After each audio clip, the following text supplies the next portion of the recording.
I think of the fabulous dresses, the headpieces. I think of the fashion. I think of the atmosphere, and the liveliness, the fantastic music. I mean, I go to jazz clubs now fairly often, and I can only imagine how incredible it was to be in that scene back in the 20s. I'd have to say there are two. First one, obviously Summertime, because I have the longest history with that song. It was one of the first songs I ever sang when I started taking voice lessons.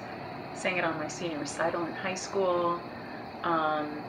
And it has opened the door for me in a lot of respects, career-wise, because the role of Clair in Porgy and Bess is a role that I made my debut in several really wonderful houses.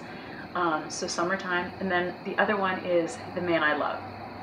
And that's a song that I program fairly often whenever I'm doing some sort of a crossover recital. And I just love the message behind it, and I think it's really sweet. Well, Claire is, really pure, innocent. I think she actually represents the light and the hope that's in the community in Porgy and Bess. Vi is a very different character, and I think actually Vi is much more reminiscent actually of Bess, which is a role that I plan to play someday soon. And so they're different. I mean, really, Claire is so sweet and innocent and lovely, and the shining light. And Vi has some demons.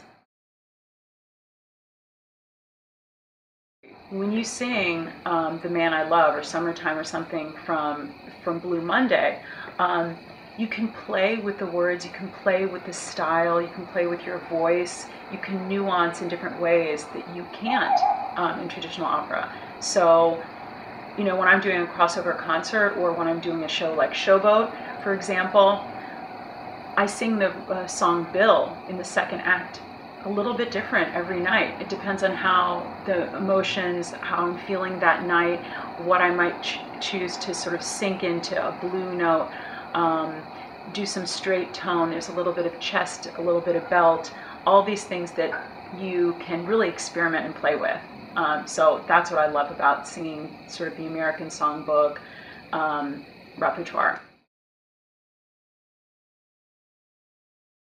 I don't know that something inspired me specifically to be an opera singer, but I will say that there was always something inside of me that just wanted to be a performer, and it happened to be that opera was the most natural fit for me. I was always really musical, I was always into theater, and when I started taking voice lessons, it was kind of on a lark because I would do impersonations of anybody that I heard singing, talking, and I would impersonate opera singers.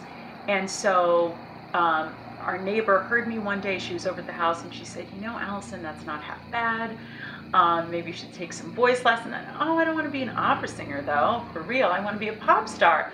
But I went to a voice lesson and she said, I hear you do this impression of an opera singer. Let's hear it. I said, okay, fine.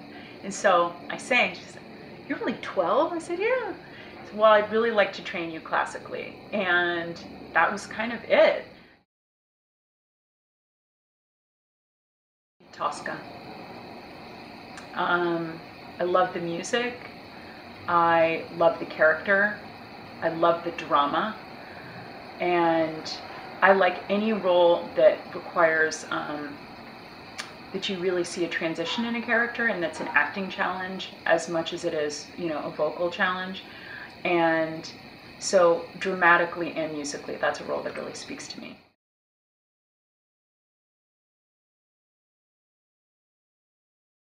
Well, I was obsessed with fashion since I was a young girl. I don't know, sort of how I've blended, I guess, the roles of opera and fashion mixed, because let's face it, as a soprano, you are always wearing gowns, cocktail dresses, going to events, these sorts of things to perform on stage. And there were a couple designers that I found myself always gravitating towards because I thought, okay, this silhouette or this designer there, it just works well on my physique and whatnot. Same thing with jewelry as well. So with Chopard, I was introduced to them. I took a meeting with them, and they said, okay, great, this is what you have coming up, and we'll start giving you lovely jewelry to wear for all of your performances.